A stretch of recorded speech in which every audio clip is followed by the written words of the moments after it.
Hello everyone, আমি শিল্পা। আমার একটা নতুন ব্লগে তোমাদের সবাইকে স্বাগত। প্রেগনেন্সিতে ব্লগ শ্যুট করা, সেগুলোকে এডিট করা, তারপর আপলোড করা, এগুলো না ভীষণই চাপের একটা ব্যাপার।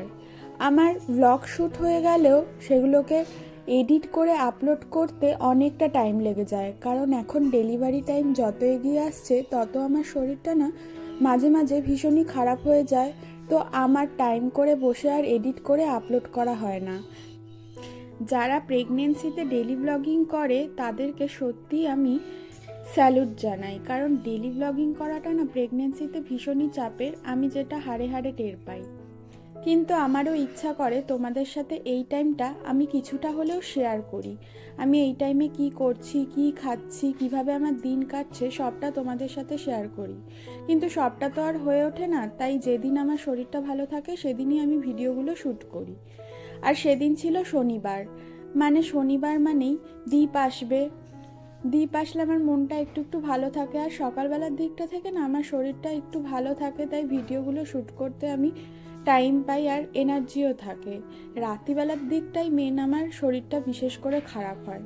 তো সেদিন সকালবেলায় উঠে গেছিলাম, আর উঠে বিছানাটা তুলে নিচ্ছিলাম, আর তুলে বাইরে গিয়ে দেখি ওয়েদারটা কি কুয়াশা কুয়াশা। আসলে সকাল তখন 7টা বাজে, রোদ তেমন ওঠেনি, আশা করি দেরি করে একটু রোদ উঠবে।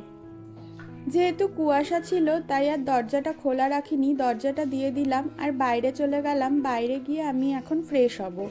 আর মা বাবা কিন্তু অনেক সকালেই উঠে যায়, ওই আমি একটু দেরি করে উঠি। ভাইও তাড়াতাড়ি উঠে যায়, কারণ ভাইয়েরও অফিস থাকে, ওকে যেতে হয়, রেডি হয়ে বেরোতে হয়। তো আমি এখন ফ্রেশ হব, ফ্রেশ হয়ে তারপর একটু চা টা খাবো।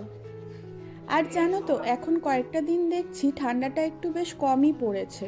সকালের দিকে ওই যখন কুয়াশা কুয়াশা থাকে তখন একটু বেশি ঠান্ডা লাগে, আর যত বেলা বাড়ে রোদ ওঠে তারপর আস্তে আস্তে ঠান্ডাটা কমেই যায়, আর রাতের দিকেও কিন্তু তেমন ঠান্ডা পড়ে না। আমার মুখ ধোয়া কমপ্লিট হয়ে গেছে, আর আজকে যেন আমি মাকে বলেছি একটু অন্যরকমভাবে চিকেনটা বানাতে। মানে কালকে আমি একটা ব্লগে ইউটিউবে একটা রেসিপি দেখেছিলাম, তো সেটাই মাকে আগের দিন বলছিলাম যে মা চিকেনটা একটু অন্যরকম করে বানাও। তো দেখি মা আজকে কি করে। তো চলো এখন ঘরে চলে যাই, আর ঘরে গিয়ে একটু বসে চা খাই।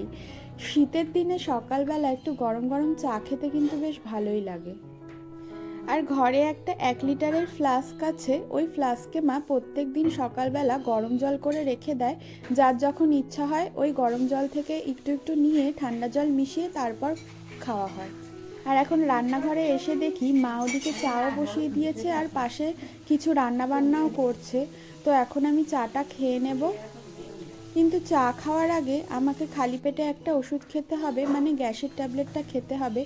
আমি না প্রেগনেন্সির শুরু থেকে গ্যাসের ট্যাবলেট খেতাম না, কিন্তু যত দিন এগিয়ে আসছে তত আমার না গ্যাসটা ভীষণ হচ্ছে, তাই ডক্টরের সাজেস্ট করা গ্যাসের ট্যাবলেটটাই আমি এখন প্রতিদিন প্রায়ই খাচ্ছি। অ্যাকচুয়ালি না আমার কোনো খাবারই তেমন এখন সহ্য হয় না, কিছু খেলেই কিছুক্ষণ পর পেটটা ফুলে যায় আর তারপর গ্যাস হয়ে যায়। তাই আমি এখন একটু বুঝে শুনেই খাবার খাওয়ার চেষ্টা করি, বাট তাও কিছু কিছু খাবার খাওয়ার ক্রেভিংস হয়, কিন্তু কিছু করার নেই। এই টাইমে শরীরটাকে ঠিক রাখাটাও কিন্তু আমাদের মেন কাজ। আর দেখো চা খেতে খেতে কিন্তু বাইরেটা বেশ আলো হয়ে গেছে, মানে কুয়াশাটা কেটে গেছে আর রোদও উঠে গেছে, তাই আমার বেশ গরম লেগে গেছে বলে আমি চাদরটাও খুলে রেখেছি। যত বেলা বাড়ে তত গরমটাও বাড়ে, মানে শীতটা কমে, গরমও তো বাড়ে না কিন্তু শীতটা কমে যায়, তাই অতটা সোয়েটার চাদর এগুলো তেমন দরকার হয় না।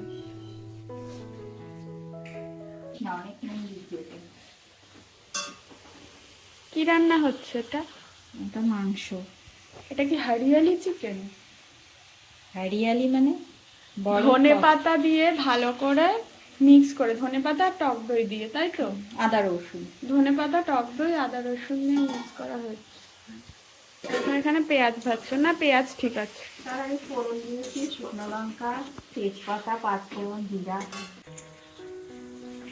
আর আজকে মা দেখো আমার বলাতে ওই ধনে পাতা দিয়ে চিকেন করছে। আমি যেহেতু ওটা হরিয়ালি চিকেন বললাম, কিন্তু ওটাকে হরিয়ালি চিকেন বলে না, ওটাকে অ্যাকচুয়ালি ধনিয়া চিকেনই বলে। আমার দেওয়া নাম হচ্ছে ধনিয়া চিকেন, জানি না এটা ঠিক কি না, বাট ধনে পাতা আর টক দই দিয়ে যেহেতু চিকেনটা হবে তার জন্য আমি নাম দিয়েছি ধনিয়া চিকেন।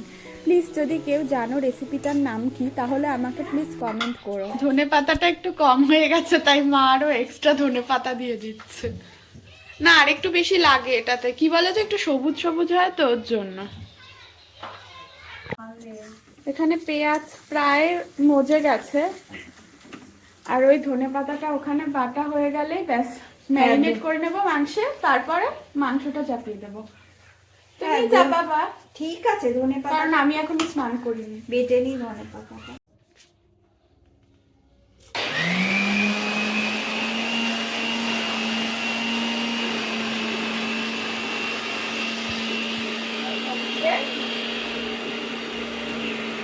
এখন মাংসটা পরে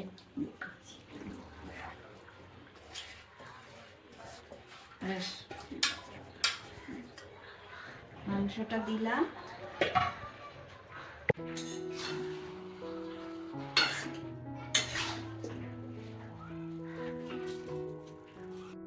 এখন বাজে দুপুর 1টা, আর এইমাত্রই দীপ ঢুকলো। ও আসলে প্রত্যেকবারই পুরী হাওড়াতে আসে, আর পুরী হাওড়াটা রাত 1টার সময় টাইম থাকলেও আসে সেই 2-3টের সময়, আর এত লেট হওয়ার জন্য ওর ঢুকতে ঢুকতে প্রায় কিন্তু এই দুপুর 1টাই বাজে। আর ও আসার পর বাবা যে ওকে এই ঘড়িটা দিল, এটা কিন্তু বাবা ওকে গিফট করলো। আসলে এই ঘড়িটা বাবার রিটায়ারের সময় গিফট হিসেবে পেয়েছিল। তো ভাইকে বাবা একটা ছাতা দিয়েছিল সেই টাইমে, আর দীপকে এই ঘড়িটা দিল। বাবা এই ঘড়িটা অনেক দিন ধরে যত্ন করে রেখে দিয়েছিল, তো সেটা কিন্তু বাবা আজকে দিয়েই দিল। তাড়াতাড়ি করে স্নান করে এখন চলে এসেছি খেতে। আসলে দীপ আসতে এতটাই লেট হয়ে গেছে যে প্রচণ্ড খিদে পেয়ে গেছে। আর আজকে কিন্তু মেনুতে অনেক কিছুই ছিল, যেহেতু দীপ আসবে।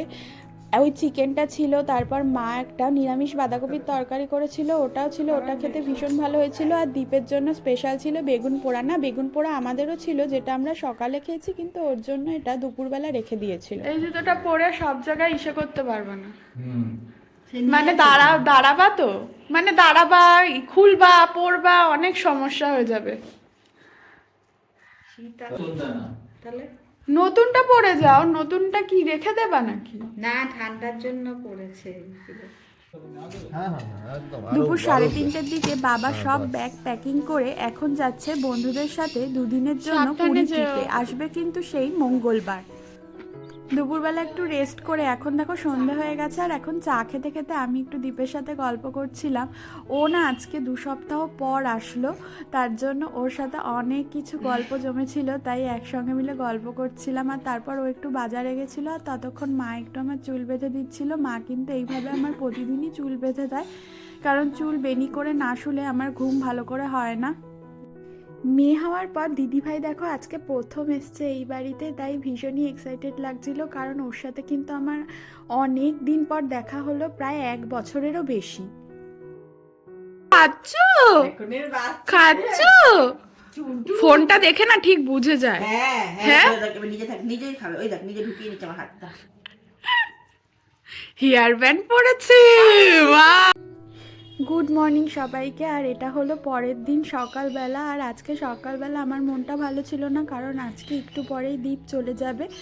ও প্রায় 2 সপ্তাহ পর আসলো, তাও 24 ঘন্টাও ছিল না, তো কতটুকুই বা ওর সাথে আর গল্প করতে পারলাম। বাট যাই হোক, প্রেগনেন্সিতে আমাকে এইভাবেই কাটাতে হবে, কারণ ওর অফিসটাও তো দেখতে হবে। তো ঠিক আছে, ও এখন খাওয়া দাওয়া করে নিচ্ছে, আর ও এখন বেরিয়েও যাবে। দীপ চলে যাওয়ার পর আমার মনটাও একটু খারাপ ছিল। তারপর দিদিভাইয়ের ছেলে পদ্ম আর সোনাই এসেছিলো, ওদের সাথে একটু গল্প করছিলাম বসে বসে, আমার মনটাও ভালো হয়ে গেল। তো ব্যাস, ভিডিওটা আমি এখানেই শেষ করছি। কালকের থেকে ব্লগটা শুরু করেছি, তার জন্য ভিডিওটা ভালো লাগলে একটা লাইক করে দিও, আর আমার চ্যানেলটাকে কিন্তু সাবস্ক্রাইব করতে ভুলো না। চলো, দেখা হবে আবার নেক্সট ব্লগে, ততক্ষণ টাটা সবাইকে।